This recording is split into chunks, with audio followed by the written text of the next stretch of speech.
Valeria hace camisas y sabe que siempre está acompañada. Freddy usa las camisas de Valeria, arregla puertas y lo protegemos. Camila abre la puerta que hizo Freddy y se siente segura. En Positiva trabajamos día a día para ayudarte a alcanzar tus sueños. Cuidamos a los colombianos, protegiendo en riesgos laborales a más de 700.000 trabajadores de sectores vulnerables y más de 420.000 trabajadores de microempresas. Positiva, la aseguradora de todos los colombianos. Muy buen día para todos nuestros asistentes. Reciban un cordial saludo de Positiva Compañía de Seguros y Positiva Educa. Soy Angélica Cortés y les doy una muy especial bienvenida a nuestra siguiente acción educativa. Los dejamos en las mejores manos con nuestro experto líder de la comunidad. Sean especialmente bienvenidos. Buenos días, Angélica. Muchas gracias. Bienvenidos todos a nuestra acción educativa de hoy dentro de la comunidad de prevención de riesgos eléctricos. Hoy estamos llegando a la sesión 5, protección al trabajador para riesgo eléctrico. Estamos ya acercándonos a medida que transcurre el año hacia el final de esta ruta del conocimiento 2024. Nos quedan con hoy 3 temas. El de hoy muy interesante, vamos a hablar sobre los temas de protección al trabajador para riesgo eléctrico, que nos trae la normatividad vigente, cuáles son esos recursos técnicos que tenemos para poder lograr estos aspectos relacionados con la protección, cómo se diferencia la protección de los temas de prevención en la demás jerarquía de los controles que nos ha establecido el decreto 1072, y también vamos a ver por ahí algo de lo que nos dicta la resolución 5018 de los sistemas de gestión para el sector eléctrico. Bueno, sin más preámbulo, quiero cederle la palabra al ingeniero Fernando, que me va a apoyar el día de hoy en la evaluación. Ingeniero, por favor, vamos con la evaluación inicial. Sí, señor ingeniero, muchas gracias. Entonces vamos a dar inicio a nuestro sondeo inicial. Vamos con la primera pregunta. Los elementos de protección personal para riesgo eléctrico: A. Reducen las consecuencias de un accidente. B. Protegen los circuitos. C. Evitan accidentes. Por favor, seleccionen la respuesta que consideren es acertada. Ya tenemos las respuestas, ingeniero, de nuestra primera pregunta. Nos dicen los participantes: A. Reducen las consecuencias de un accidente, el 76%. Protegen los circuitos, 0%. Evitan accidentes, 24%. Vamos a ir entonces con la segunda pregunta. Un programa de gestión de elementos de protección personal debe incluir: A. Ficha técnica del elemento de protección personal. B. Manual de uso del elemento de protección personal. C. Las respuestas A y B son correctas. Bueno, lo que nos dicen nuestros participantes en esta segunda pregunta es lo siguiente: ficha técnica del elemento de protección personal, 0%. Manual de uso del elemento de protección personal, 0%. Las respuestas A y B son correctas, 100%. Y nuestra tercera y última pregunta nos dice: un elemento de protección personal es un control complementario al riesgo. B. Sobran si hay controles administrativos. Y C. Sobran si el trabajador es experto. Y la tercera pregunta, tenemos los siguientes resultados. Es un control complementario al riesgo con un 96%, sobran si hay controles administrativos, 0%, y sobran si el trabajador es experto, con un 4%. Entonces, esas son las respuestas, ingeniero. Lo dejo para que continúe con nuestra charla del día de hoy. Perfecto, ingeniero, muchas gracias. Bueno, muchas gracias por participar en el sondeo inicial. Como ya les he dicho en otras oportunidades, el sondeo inicial pues nos sirve para poder determinar con qué grado de conocimiento llegan, y al final volvemos a aplicar este sondeo ya con el rótulo de sondeo final, con la diferencia que hacemos la retroalimentación, y la primera intención es poder determinar con qué conocimientos llegan y con qué conocimientos salen de la acción educativa. Sin embargo, pues es muy importante también para nosotros poder determinar, de acuerdo a los objetivos que hemos planteado, en donde debemos ir un poco más lento y donde los conocimientos de pronto hay más solidez, están más sólidos y podemos ir un poco más lento o más despacio, de acuerdo, como les digo, ese conocimiento que mostremos. En este caso, pues veo que para las dos últimas preguntas de si un programa de OPP debe incluir la ficha técnica, el manuales de uso, etcétera, pues hay bastante claridad. El 100% de los asistentes en este momento indican que sí, muy bien por eso, está muy claro ese tema. Entonces, allí no nos vamos a detener mucho. Lo mismo que en la última pregunta, si el elemento de protección personal es un control complementario o si es si sobran, si hay control administrativo, si el trabajador es experto. Bueno, ahí hay algunos punticos que debemos aclarar. Entonces, bueno, nos sirve mucho para eso. También quiero recordarles o exhortarlos, invitarlos a que en el cuadro de diálogo escriban sus preguntas, sus saludos, sus inquietudes, que con mucho gusto, pues aquí voy a estar revisando periódicamente. Eso también me sirve como una pausa activa, una pausa mental. Me sirve a mí, les sirve a ustedes también como para hacer esas pausas y que estos temas que son a veces muy técnicos, a veces usan un lenguaje muy técnico, a veces se convierte muy soso, pues nos sirva como esa pausa activa para poder cambiar de tema y después volver a retomar con mejor disposición en la atención. Entonces los invito a que saluden de dónde están, de dónde se conectan, en qué empresa trabajan, y aquí con mucho gusto, pues en la medida de lo posible y que tampoco se vuelva muy tedioso, pues hacer los saludos correspondientes. Bueno, siempre me gusta iniciar, ustedes saben, me gusta iniciar con esta frase de Jean-François Lyotard, un filósofo francés que a propósito de la inauguración de los Juegos en París, este filósofo nos decía que la educación es el arte de hacer visibles las cosas invisibles. Y me gusta mucho porque aparte de que estamos en acciones educativas, pues también lo asocio con la parte de seguridad y salud en el trabajo, donde lo que buscamos con estos aspectos que trabajamos en las acciones educativas, las inspecciones de seguridad, las medidas preventivas, las medidas de protección, como las que vemos hoy, pues nos ayuda a... Sí, señor, tocaría repetir esa parte que estábamos hablando. Ok, perfecto.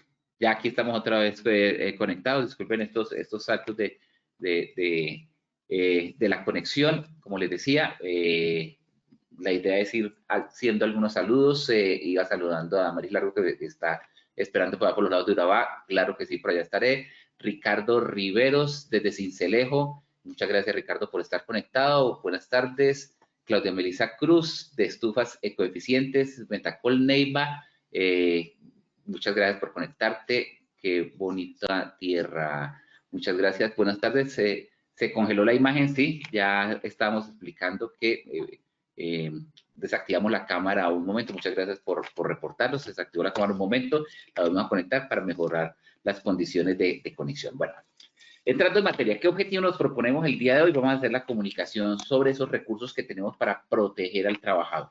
¿Cuál es ese portafolio de alternativas como protección o medidas de protección? No vamos a hablar de las medidas administrativas, ni de los controles de ingeniería, ni de los controles administrativos. Vamos a hablar de los recursos que hay para proteger al trabajador para el riesgo eléctrico.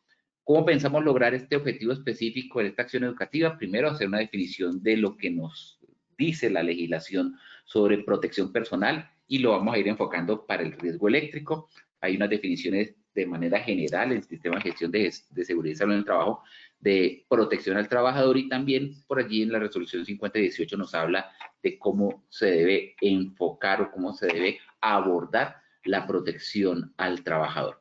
Vamos igualmente a comunicar esas características de gestión para la protección al riesgo eléctrico. No basta con entregar, buscar o encontrar un elemento de protección personal, sino cómo se hace esa gestión administrativa dentro de la protección al trabajador para abordar el peligro eléctrico.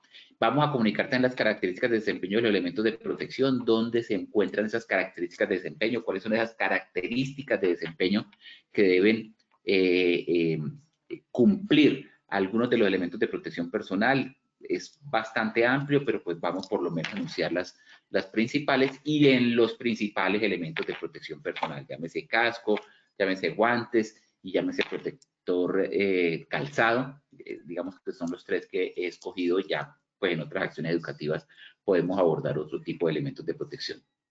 Y obviamente el siguiente objetivo es hacer esa socialización de la acción educativa, esa socialización del conocimiento para poder, con la evaluación inicial, poder saber cuáles son los conceptos que quedaron claros y cuáles conceptos pudieron haber quedado un poco difusos. Bueno, voy a empezar cumpliendo con el primer objetivo, y es hablar sobre los aspectos legales, la definición, cómo me definen los elementos de protección personal, o en la ley cómo está enmarcada esa definición de los elementos de protección personal. Esa definición la encontramos en el capítulo 6, en el libro 4, capítulo 6 del decreto 1072, el mismo de los sistemas de gestión de seguridad y salud en trabajo. Recordemos que ese decreto 1072 es una compilación de decretos, y en este libro 6, en este libro 4, capítulo 6, en el artículo 24 me habla de las medidas de control del riesgo. ¿Cuáles son esas medidas? ¿Cuáles son esas alternativas de control del riesgo? Y entonces allí me habla en el primer numeral sobre los sistemas de ingeniería, en el segundo numeral sobre la sustitución en el primero habla de la eliminación del riesgo, en el segundo me habla de la sustitución del riesgo, en el tercero me habla de los controles de ingeniería, en el cuarto de los controles administrativos, y en el quinto, por eso está aquí el número 5 entre paréntesis, me habla de los equipos y elementos de protección personal.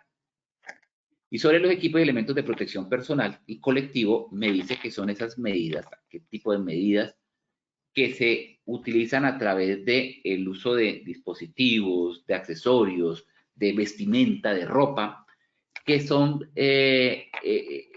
usadas, utilizadas, puestas por el trabajador, que tienen la finalidad de proteger.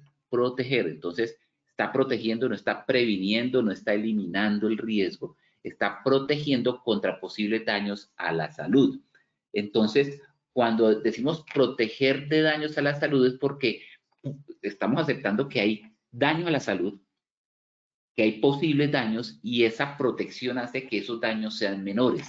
Por eso en la primera pregunta, la respuesta, una de las preguntas decía, reducen las consecuencias de un accidente. Entonces ahí ya estamos aceptando o estableciendo que hay un accidente, porque el elemento de protección es esa barrera que protege al trabajador de las consecuencias del accidente. Que pueden haber consecuencias, sí, pero se está buscando reducir la magnitud de esas consecuencias. Entonces, nos dice que esas vestimentas, esos dispositivos, esos accesorios tienen el objeto, están orientados a proteger contra posibles daños a la salud, a la integridad y a cualquier situación negativa que se le pueda presentar al trabajador por esa situación que se le está presentando en el trabajo.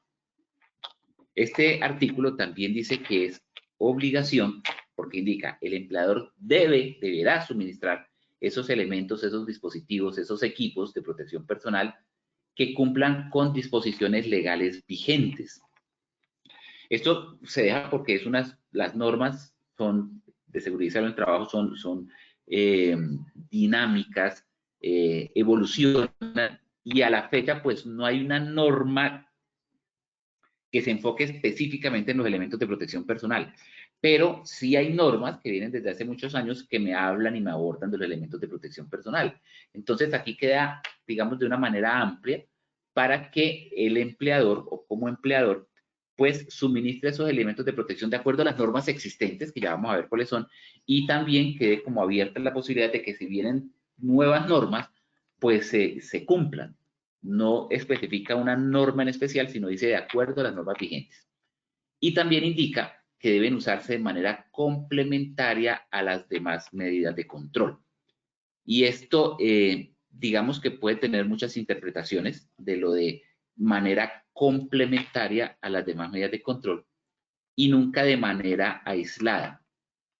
Y la interpretación que se le ha dado es, bueno, y además porque dice que ocupa el último escalón dentro de la jerarquía de los controles, pero pues en realidad, y los que me han escuchado en otra oportunidad, siempre me han escuchado decir que yo voy en contravía de lo que aquí se establece, porque cuando ahí me dicen que deben ser utilizadas de manera complementaria a las demás medidas de control, me está indicando que siempre se deben usar los elementos de protección personal, así no existan otras medidas de control, ¿sí? Que si bien es cierto, nunca de manera aislada, es decir, yo no puedo depender únicamente de la protección, sino debo hacer otro tipo de intervención que me permita la prevención, que me permita la eliminación, que me permita un control administrativo, pues debo hacerlo complementario y sí o sí siempre deben estar los elementos de protección personal.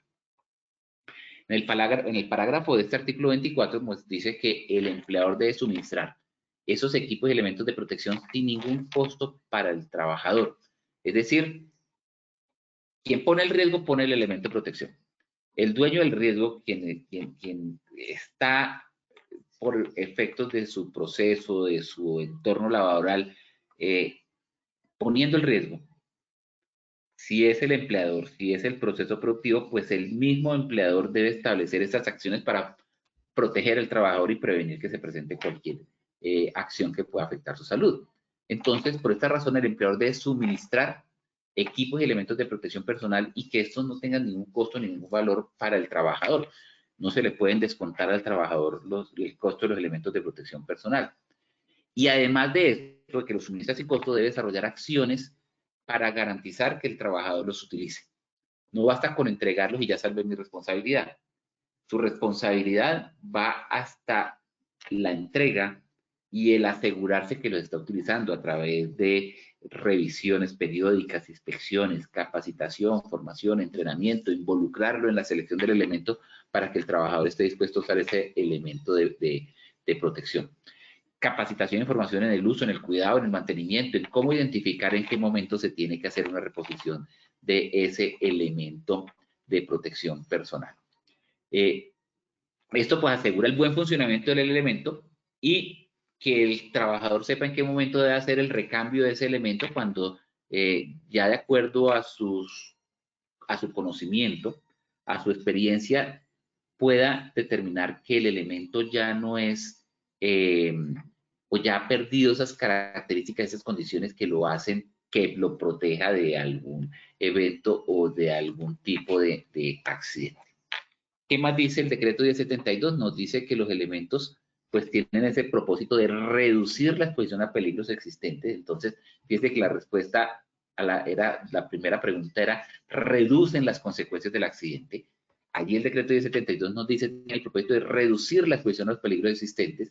Recuerden que el peligro, cuando se valora como un riesgo, tiene dos elementos, probabilidad y consecuencia. Entonces, si se reduce de la probabilidad o la consecuencia, allí está el secreto de la efectividad del elemento de protección personal. Y allí está la respuesta a esa primera pregunta. Reducen las consecuencias del accidente de trabajo. Y también nos dice el decreto de 72 que es considerado como el último nivel de control a implementar en la jerarquía de control de los riesgos laborales. Aquí es donde estoy totalmente en desacuerdo con el decreto. A mí me disculpa que siempre soy muy insistente en esto, porque no debería ser el último nivel de la jerarquía de controles. De hecho, se contradice con el artículo cuando dice que deben usarse de manera complementaria. Es decir, si se deben usar de manera complementaria, sí o sí, siempre debe haber ese complemento que es el elemento de protección personal. Debe usarse de manera complementaria, es un elemento que debe siempre usarse de manera complementaria, sin importar esa jerarquía de controles que tiene, que aunque nos dice que es el último nivel, primero la eliminación, después la sustitución, los controles de ingeniería, los controles administrativos y de último en la escala, como nos menciona acá, el último control, el último nivel de control a implementar, pues yo prefiero verlo como de manera complementaria y no el último, sino el primero. Primero use su elemento de protección personal y de ahí empiece a establecer los demás riesgos. Perdón, las demás medidas de prevención y control. No usándolo de manera aislada, sino siempre de manera complementaria a las demás medidas de control. Y esto es lo que se ve en la realidad, no lo que vemos en la pirámide de la izquierda, donde es el último nivel de control, sino donde vemos la pirámide de la derecha, que es el primer nivel de control. Pongámonos a pensar los que de pronto trabajan en alturas o incluso los que trabajamos en el sector eléctrico. Podemos haber hecho una eliminación del riesgo. ¿Cómo hacemos una eliminación del riesgo? La primera de las reglas de oro, hacer corte visible. Sabemos que hay un corte visible, sabemos que está desenergizado, es visible, lo hicimos físicamente, mantuvimos las reglas de oro, revisamos la ausencia, pusimos a tierra, revisamos la ausencia de tensión, etcétera, etcétera, etcétera. Pero a pesar de eso, el trabajador se quita sus elementos de protección, se quita sus guantes aislados, se quita su careta, o ya puede utilizar otro tipo de calzado de seguridad, otros guantes. No, sigue usando los mismos elementos de protección, así ya haya eliminado el riesgo. Para hacer esto, pues tiene controles administrativos, tiene procedimiento de trabajo escrito, documentado, un permiso firmado. Y a pesar de que tenga ese permiso firmado, entonces se quita el elemento de protección. No, el permiso firmado le exige que tenga el elemento de protección personal. Entonces, vamos a suponer que no se pudo eliminar el riesgo, que no se pudo sustituir, que no hay ningún control de ingeniería. ¿Qué es lo básico para hacer el trabajo? Tener su permiso firmado y sus elementos de protección, su capacitación, su formación, su entrenamiento, es decir, los controles administrativos y los elementos de protección personal. Entonces, en realidad, es mi concepto, y muy respetable, y puede estar abierto de debate en otros escenarios, el primer control a utilizar es el elemento de protección personal. Los invito a que de pronto, si tienen comentarios al respecto, pues me los dejen saber aquí en el cuadro de diálogo, que aquí ya encuentro otros saludos. Buenas tardes, ingeniero Julio, Jairo Hernán Collazos. Bienvenido, Jairo Hernán. Gracias por estar siempre conectado con nuestras actividades. Buenas tardes, Reini Judith Ariza Araujo, de la Policía Nacional de Vida y Patria. Bienvenida, muchas gracias, Reini Judith, por estar conectada. Damaris, buenas tardes, ¿cómo estás? Dios te bendiga. Muchas gracias, Damaris. La zona de Urabá, espero estar por allá, ya me has dicho. Muchas gracias. Aquí, siempre agradeciendo tu lealtad, tu fidelidad con estas acciones educativas. Bueno, normatividad vigente, que decía el decreto 1072 que se debía cumplir la normatividad vigente. La normatividad vigente, tenemos una resolución bastante antigua, ya 45 años, acaba de cumplir ahorita en mayo 24, y es la resolución 2400 de 1979. Una resolución de algo más de 700 artículos, se conoce de hecho como el Estatuto de Seguridad Industrial, habla de muchos aspectos relacionados con la seguridad industrial, antes de que incluso se llamara salud ocupacional y, por supuesto, antes de que esta rama se llamara seguridad y salud en el trabajo. Esta resolución, la 2400 del 79, tiene en el título cuarto el título relacionado con la ropa de trabajo. Disculpen que desactivamos la cámara nuevamente por un tema de conectividad, que tal vez está lenta la señal, pero bueno, quiero que me confirmen si están viendo, tienen tanto audio como video en este momento para continuar. Mientras tanto, saludo a Juan Bautista Baena. Buenas tardes desde Río Negro, Antioquia. Muchas gracias.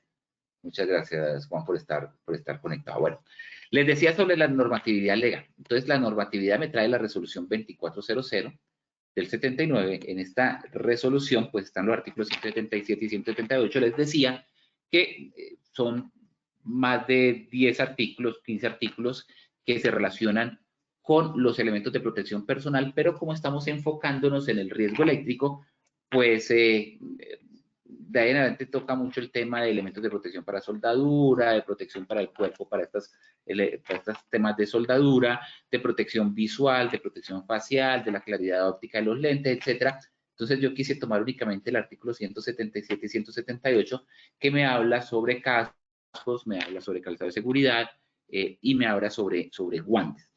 Y el artículo 178 que me da unas recomendaciones generales de cómo deben ser o las características que deben cumplir los elementos de protección personal. Específicamente en este artículo 178 pues me dice, vean, cuando usted tenga un elemento de protección personal para cualquier tipo de riesgo, obviamente en el cual se incluye el riesgo eléctrico, debe ofrecer protección adecuada.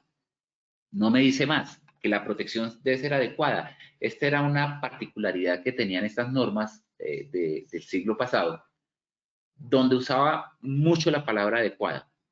El elemento de ser adecuado al riesgo. La inspección debe ser realizada de acuerdo a la situación. Digamos que son esas palabras comodín que se puede utilizar para cualquier situación porque dice mucho, pero si uno se pone a hacer un análisis de contexto no dice absolutamente nada, porque es adecuado a qué. Adecuada a las condiciones, adecuada a la intensidad, si es de eléctrico a la intensidad de corriente, al voltaje, si es para riesgo mecánico, al corte, a la fricción, hay que es adecuado. Pero bueno, uno infiere que adecuada es que si ponen un elemento de protección a competir con la condición de peligro, el elemento de protección va a superar, va a servir como barrera para poder minimizar las consecuencias del trabajador. Otro elemento también muy subjetivo, pero muy importante, ser confortable al uso. Esto parte de una premisa muy importante y es que el mejor elemento de protección personal en cualquiera de sus modalidades para la protección de cualquier tipo de riesgo, el mejor elemento de protección personal es aquel que el empleado, el trabajador, el usuario está dispuesto a usarlo consistentemente durante toda su jornada de trabajo. Que el trabajador diga, me lo pongo cuando inicio mi jornada laboral y me lo quito cuando termino la jornada laboral. Que en todo momento en que la persona pueda estar expuesto al peligro, esté usando su elemento de protección personal. Y para que esté dispuesto a usarlo, pues debe ser confortable al uso. Si lo siente que es pesado, que es incómodo, que me aprieta, que pues no lo va a usar. Si va a usar un calzado de seguridad y la persona calza 41 y le entregaron unos zapatos de seguridad, unos calzados de seguridad eléctrica, número 42 o 43, muy grandes, pues no son confortables. Y si son 40, 39, pues mucho menos. Y entonces no los va a usar confortablemente. Si le entregan un casco que es muy pesado, pues no lo va a usar consistentemente. Si le entregan unos guantes donde le va a dificultar su maniobrabilidad, pues no los va a usar consistentemente y al momento de no usarlos, pues hay mayor exposición al riesgo. Deben adaptarse cómodamente a la antropometría del trabajador, es decir, además de que sean confortables, pues debe adaptarse a la forma corporal del trabajador. Aquí un trabajador cuando viene por tallas puede ser talla M, pero no tanto por lo alto, sino por lo ancho, o puede ser talla S con las mismas características y condiciones. Entonces, antropométricamente adaptarse cómodamente al trabajador. Debe garantizar ofrecer una garantía de durabilidad, debe garantizar que sea durable, que no se dañe, se deteriore en la primera exposición al riesgo, sino que resista y se pueda mantener. Debe tener características de poderse desinfectar y limpiar porque está siendo usado o en contacto con el cuerpo del trabajador y debe tener grabada la marca del fabricante. Vea que es muy importante. Muchas veces usamos muchos elementos de protección, incluso eléctrica, que ni siquiera tienen marca del fabricante. Ni siquiera sabemos de qué fabricante es. Y nos están garantizando que tiene un factor de protección para esa situación que nosotros lo necesitamos. Llámese unas gafas, llámese unos guantes, llámese un casco, y va uno a buscar la marca y no existe por ningún lado. Y es una obligación de ley, 45 años con esta resolución 2400, y nos dice que cualquier elemento de protección personal, porque esto es general, transversal para todos los elementos de protección personal, para riesgo eléctrico o para cualquier otro tipo de riesgo, debe tener grabada la marca del fabricante. ¿Cuántos, saliéndonos un poquito de riesgo eléctrico, cuántos tapabocas usamos en el pasado por la pandemia que vivimos y no sabemos ni la marca? Simplemente era un pedazo de tela allí y eso es un elemento de protección personal. Y aquí esta resolución nos está obligando a que debe tener grabada la marca del fabricante. Ahora, esta resolución es transversal para todos los elementos de protección personal. ¿Qué nos dice las normas relacionadas con riesgo eléctrico? Pues la resolución 5018, el anexo técnico de la resolución 5018 nos dice en el artículo 32, vea, las empresas que realicen trabajos en el sector eléctrico no solamente recuerden, porque muchos pueden decir, no, pero es que la resolución 5018 es para empresas que generen, transmitan, comercialicen energía. Y mi empresa ni es generadora, ni es comercializadora, ni distribuye energía. Entonces, no me toca a mí esa resolución. No tengo por qué tenerla ni siquiera en mi matriz legal. Pero resulta que es que el artículo 33 dicen las empresas que realicen trabajos en el sector eléctrico, es decir, las empresas que realicen cualquier labor eléctrica, cualquier empresa que tenga mantenimiento eléctrico en sus instalaciones, deben, de acuerdo con la matriz de identificación de peligros, con esa matriz que también nos dice el 1072 de identificación, evaluación y valoración de riesgos, nos determine cuáles son los controles dentro de esa jerarquía de los controles, cuáles son los elementos de protección personal necesarios para ejecutar esos trabajos, así como determinar la reposición de los elementos de protección personal cuando de acuerdo a su deterioro o a la pérdida sea requerido. Deterioro o pérdida, porque es que los elementos se pueden perder voluntaria o involuntariamente, con culpa del trabajador, sin culpa del trabajador, por descuido, por cualquier situación. Entonces no le puede decir uno al trabajador, no, pues como decía por ahí una política muy influyente en nuestra época, pues de malas. Entonces se espera hasta dentro de 2 meses, que es cuando hacemos la entrega regular de elementos de protección personal. No, el elemento de protección personal debe ser suministrado cuando sea requerido. Y si es requerido porque se extravió, se perdió, se dañó, se lo robaron, pues no importa. Y es sin costo para el trabajador. Otra cosa muy diferente son los controles administrativos o disciplinarios que puede hacer la empresa por el descuido del trabajador. Pero esos controles administrativos y disciplinarios no tienen nada que ver con que se le cobre de su bolsillo al trabajador por ese elemento de protección personal que requiere. Bueno, entonces esto es lo que nos establece la resolución 2400 y eso es lo que nos dice la resolución 5018 de riesgo eléctrico. Cuando vamos a ese artículo 177 de la resolución 2400, pues nos habla de los diferentes elementos de protección personal para todo tipo de riesgo. Entonces vamos a tratar aquí de enfocar qué nos establece específicamente para el riesgo eléctrico. Protección para la cabeza. La resolución nos dice que los cascos deben ser resistentes y livianos. No nos dice resistentes a qué, ni nos dice livianos menos de 500 gramos. Simplemente dicen resistente y liviano. Pero cuando se habla de resistencia, pues puede ser resistencia al impacto, resistencia a la penetración, resistencia a la llama y por sobre todo, si estamos hablando de riesgo eléctrico, resistente a la conductividad eléctrica. Entonces, allí van orientadas las pruebas que se le deben hacer a un casco. Segundo, debe ser de material incombustible o de combustión lenta, es decir, que no arda, o si arde, se autoextinga, o si se autoextinga, pues esa llama se desplace lentamente, que tenga la posibilidad de identificar que hay una situación y se pueda retirar el casco. No conductores de la electricidad y dieléctricos. Todos los cascos deben ser no conductores de la electricidad. Ahí el tema es a qué niveles de no conductores o con qué rango de no conductividad deben tener. Y no permeables a la humedad. Y hay una anotación muy importante para los cascos, que no lo tiene para otros elementos, tal vez por allá para calzado, creo que tiene alguna anotación. Y es que los cascos de seguridad, y está desde 1979, hace 45 años, dice, los cascos de seguridad que se fabriquen en el país deben cumplir con normas, pruebas y especificaciones técnicas internacionales.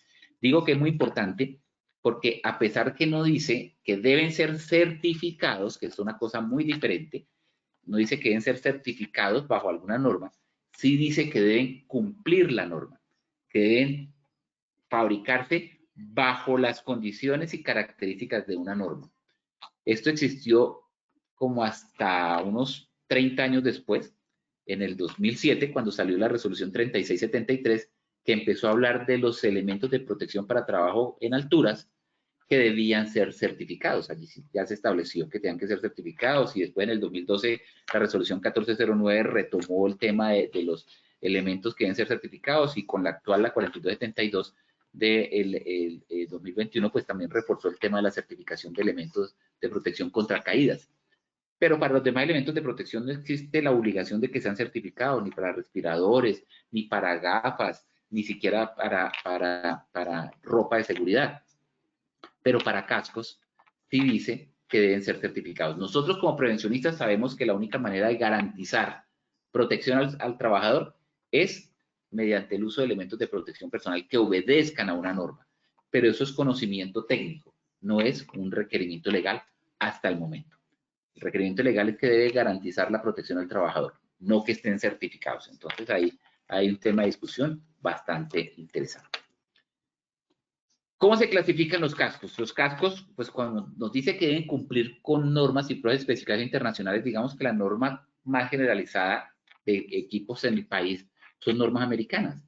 Y la que más se aplica en la mayoría de los cascos, no estoy diciendo que no existan otras normas también equivalentes, no voy a decir si mejores o peores, pero son equivalentes por ofrecer garantía de protección en las pruebas que realiza el trabajador, es la ANSI Z89.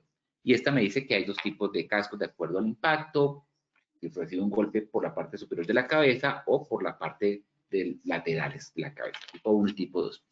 Y en dielectricidad, porque como aquí nos decía que deben ser no conductores a electricidad, dice que tiene 3 categorías los cascos.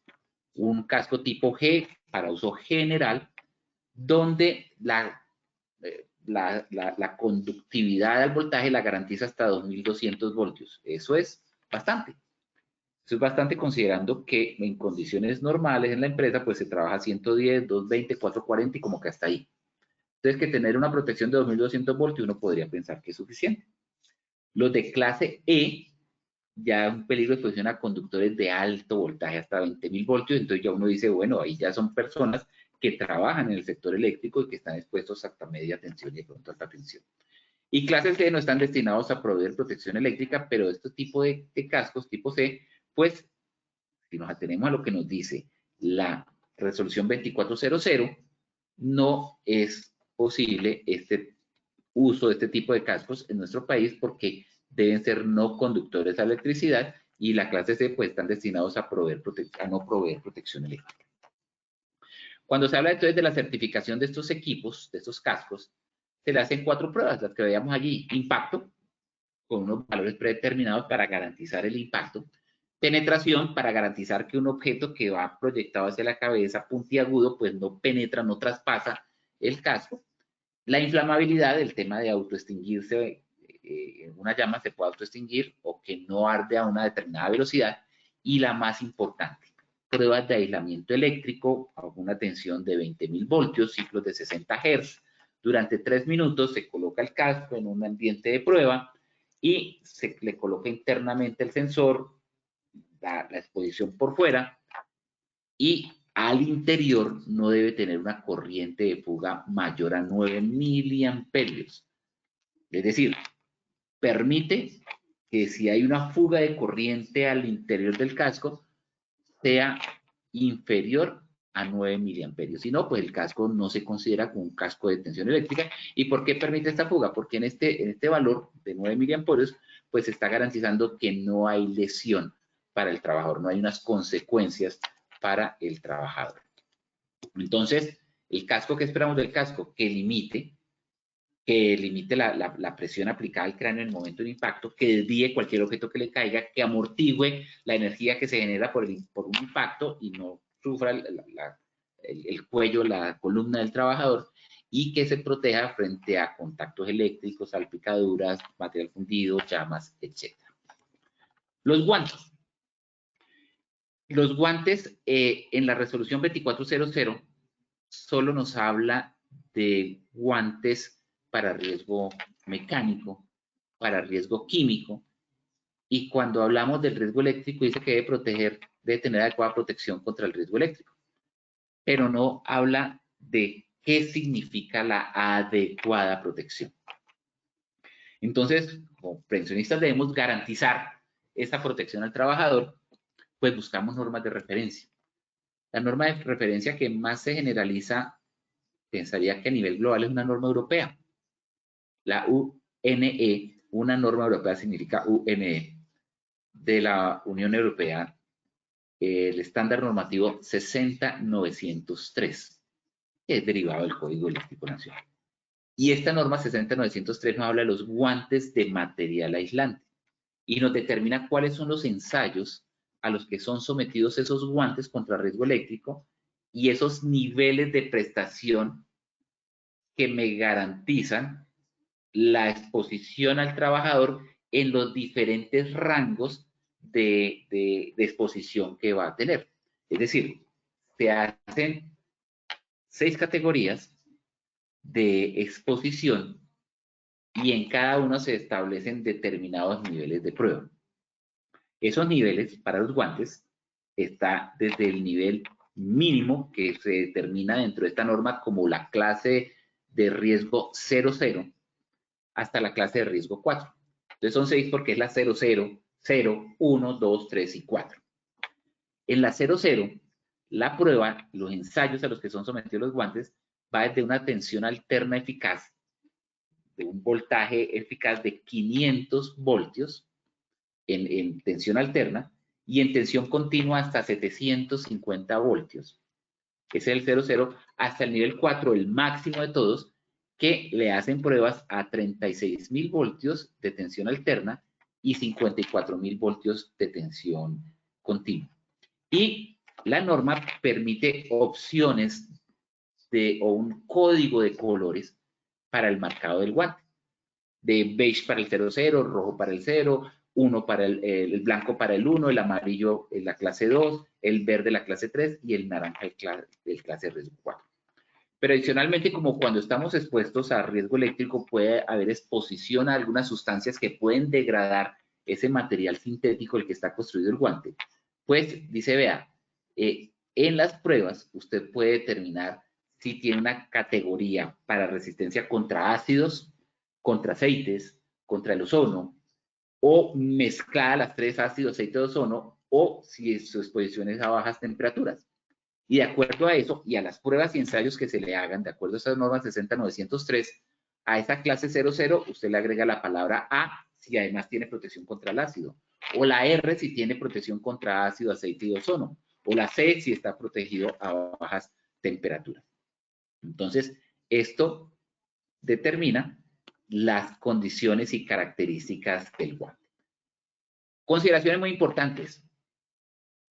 Hay que tener un manual, una ficha técnica del elemento de protección, un manual del usuario.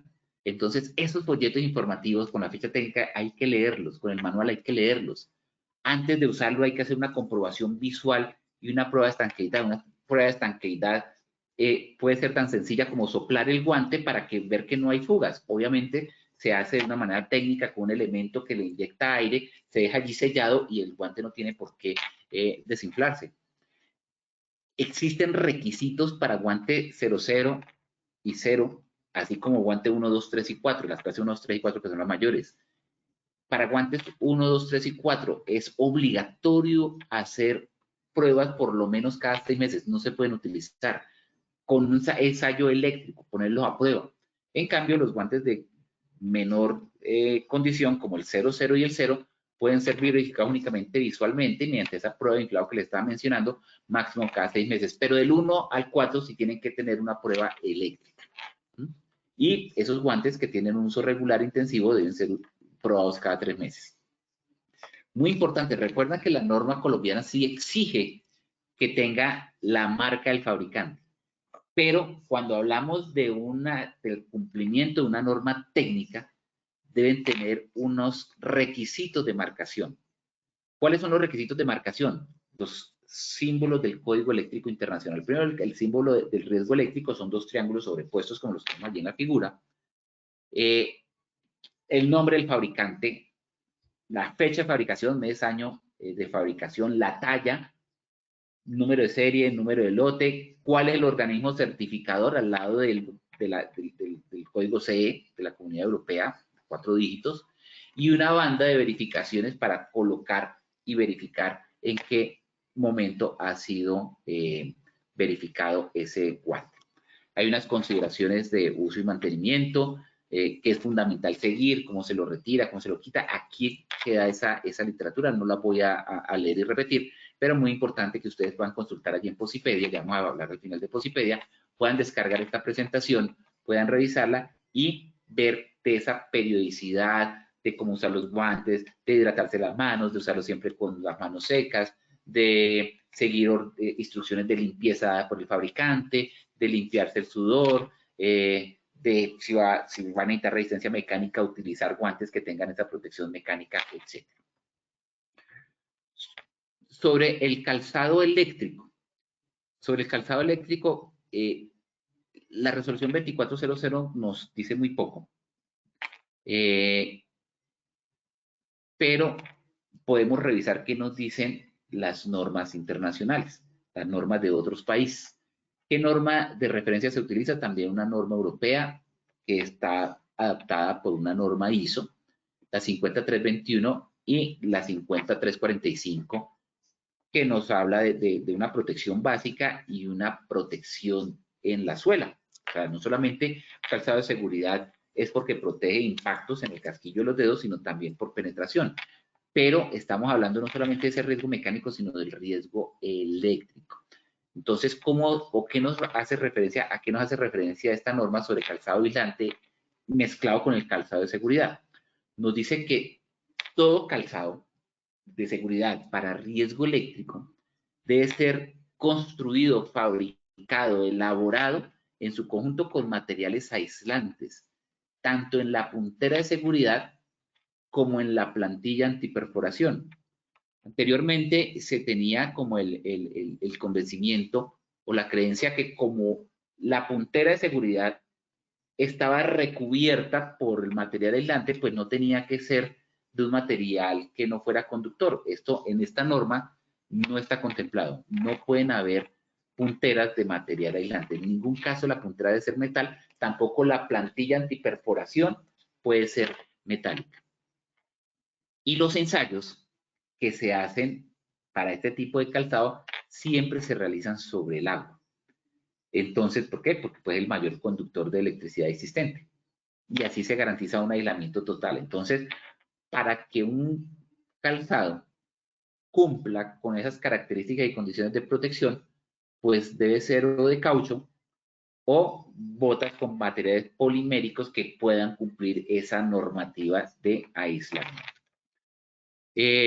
Requerimientos generales para los elementos de protección, si es ropa de trabajo, y ahorita vamos a hablar de ropa de trabajo, debe ser confeccionada en algodón, con categoría 0, sin accesorios metálicos, se define el tipo de protección que se debe utilizar. El riesgo eléctrico nos trae un riesgo inherente que se puede presentar, que es el arco eléctrico. Esta ropa pues debe tener un cumplimiento de una norma particular que es la NFPA 70E, para poder determinar la posibilidad de arco eléctrico y la resistencia que deben tener esas prendas al arco eléctrico. Siempre debe ser usado, ningún trabajador puede iniciar las labores sin su equipo de protección y es obligación y responsabilidad de los trabajadores el uso de elementos de protección personal. Y otro elemento muy importante dentro de la protección al trabajador, siempre tener disponible ese kit de etiquetado y bloqueo para bloquear esas energías peligrosas y hacer el etiquetado correspondiente. Muy rápidamente para ir terminando, protección contra arco eléctrico, esa revestimenta que me va a garantizar que en caso de que se presente esa reacción físico-química producida por la energía eléctrica, que es el arco eléctrico, con esa generación intensa de calor, flama, llama, alta iluminación, pues el trabajador esté totalmente protegido para el trabajador esté totalmente protegido contra ese riesgo. Muy importante mencionar aquí 3 normas. La norma que lo regula y las normas que establecen el desempeño. La NFPA 70E es la norma de seguridad eléctrica en los lugares de trabajo, es el código de la vida. Especifica o determina que se deben identificar las áreas que requieren protección contra el arco eléctrico para esos trabajadores dedicados al mantenimiento de equipos eléctricos, de armarios, de instalaciones eléctricas energizadas o que pueden potencialmente energizarse y que debe estar dentro de los límites definidos para utilizar ese equipo de protección, incluso para circuitos de 50 voltios. A partir de allí podemos de pronto encontrar esa acción. Y las otras normas ya para desempeño, las especificaciones de desempeño y los métodos de prueba para esta ropa. La STM F150602A nos da esas especificaciones de desempeño para materiales textiles resistentes al fuego, para prendas de vestir destinadas a esos trabajadores del sector eléctrico, y la ASTM F1959M y M99, esos métodos de prueba que deben pasar esas prendas textiles, los valores de desempeño para arco térmico de los materiales de las prendas de vestir. Eso nos determina el factor de atenuación del calor, es decir, la prenda no es solamente resistente al fuego, sino internamente resiste al calor que puede transmitirle al trabajador. Bueno, miremos aquí antes de pasar a la evaluación final, algunas preguntas que pueden haber. Nos dice Andrea Lisset Gutiérrez, ¿no tiene costo por pérdida o no lo asume el trabajador por pérdida? Yo particularmente pienso que no. Una cosa es las acciones administrativas y las sanciones administrativas, disciplinarias, que le puedan aplicar a un trabajador en caso de que sea una pérdida por negligencia del trabajador, y otro, el costo que debe asumir el trabajador. Y la norma es muy clara en decir que bajo ninguna condición el trabajador debe asumir el costo de un elemento de protección personal. El costo del elemento de protección personal debe estar a cargo del empleador. Eso, pues, no lo exime de que pueda aplicar algún tipo de acción disciplinaria administrativa por el descuido que pueda haber tenido en la pérdida de su elemento de protección personal. Muchas gracias, Andrea Lisset, por tu pregunta. Bueno, creo que podemos pasar a la evaluación final. Ingeniero, si me ayuda, por favor, con el sondeo final. Perfecto, ingeniero. Muchas gracias por toda la información que nos ha compartido. Vamos a ir con la primera pregunta. Los elementos de protección personal para riesgo eléctrico: A, reducen las consecuencias de un accidente; B, protegen los circuitos; C, evitan accidentes. Bueno, esas son las respuestas, ingeniero. Nos dicen que reducen las consecuencias de un accidente un 75%, protegen los circuitos un 2%, evitan accidentes un 23%, ingeniero. Bueno, hubiera esperado haber subido un poquito el porcentaje, nos mantuvimos, incluso bajamos un punto del 76 al 75%. La respuesta correcta es que reducen las consecuencias del accidente. El elemento de protección personal no evita accidentes. El 23% respondieron que evita accidentes. Un elemento de protección personal nunca va a evitar un accidente.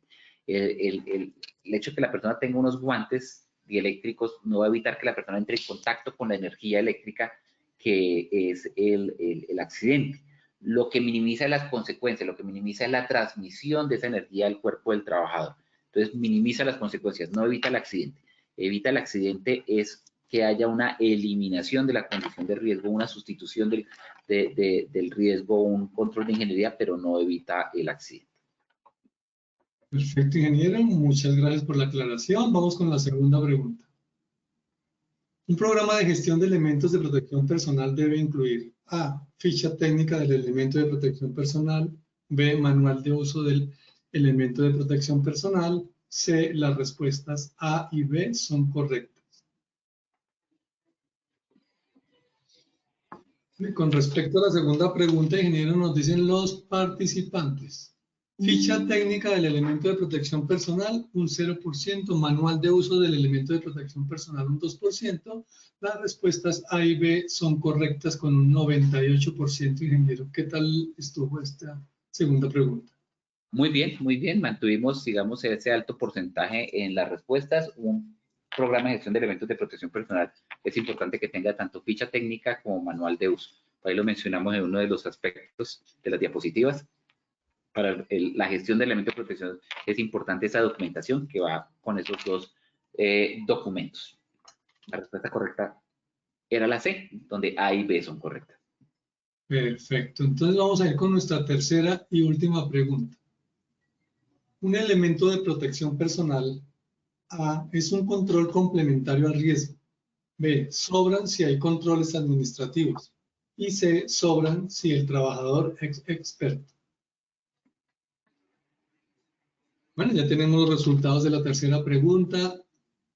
Nos dice así, es un control complementario al riesgo un 100%, sobran si hay controles administrativos 0% y sobran si el trabajador es experto 0%. Entonces, acá contundentes.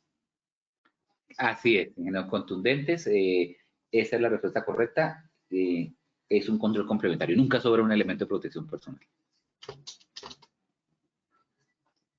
Lo dejo entonces, ingeniero, para que se despidan los participantes.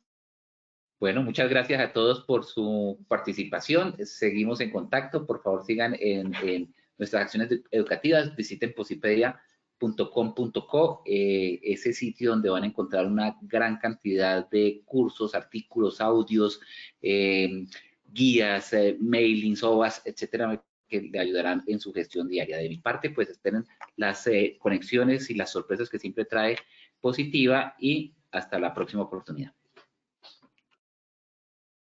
Agradecemos a nuestro experto y a todos nuestros asistentes por su participación y acompañamiento. Los invitamos a que conozcan nuestro Centro Virtual de Enseñanza y Aprendizaje Posipedia, www.posipedia.com.co, donde encontrarán todas nuestras comunidades de conocimiento y mucha más información para que sigan conectados con nuestro Plan Nacional Multimodal de Educación en Seguridad y Salud en el Trabajo. En www.posipediatalleresweb.com podrán acceder a nuestro cronograma de acciones educativas virtuales. Recuerden que el certificado de este evento web se generará para todos nuestros afiliados de 1 a 8 días hábiles después de terminada esta acción educativa y podrán acceder a él por medio de nuestro portal Posipedia en la sección Educativa. Los dejamos con el siguiente video. Que tengan un muy buen día.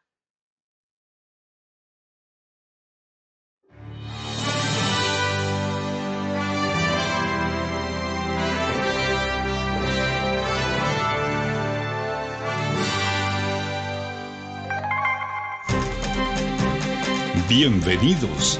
A partir de ahora dispongan cada uno de sus sentidos para vivir y disfrutar las experiencias sonoras de Positiva Educa.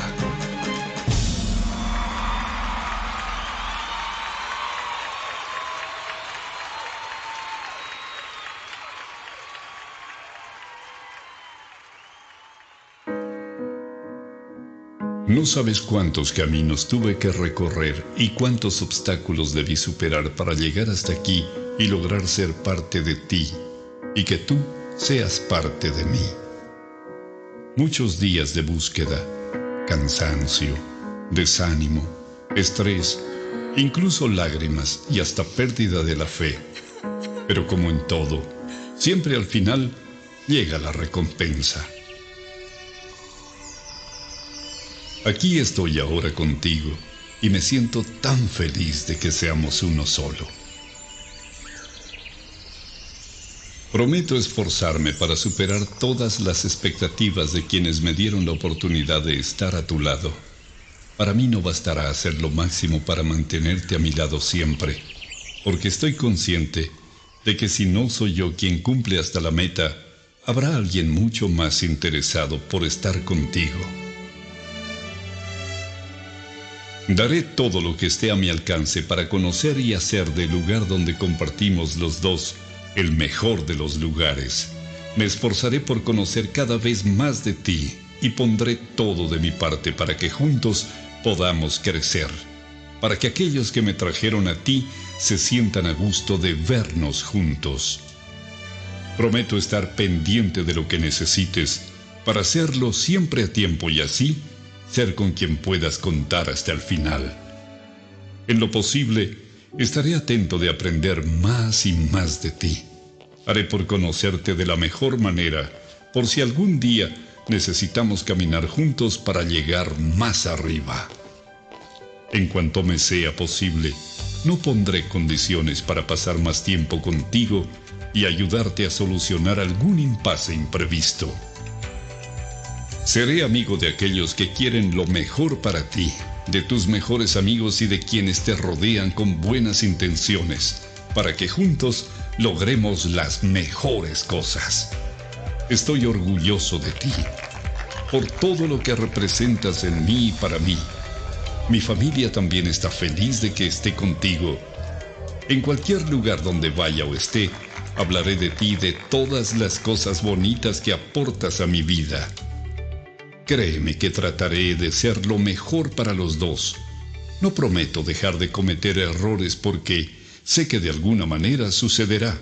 Sin embargo, quiero que tengas la certeza de que buscaré la excelencia de tu mano, pase lo que pase. Gracias por todo lo que me aportas a mí, a mi familia, a mi vida y por todo lo bueno que logro y lograré a tu lado y de tu mano. Siempre cuidaré de ti, mi querido trabajo. Trabajar con amor es parte del crecimiento, de la familia, de la vida y de todos. Colombia vive positiva.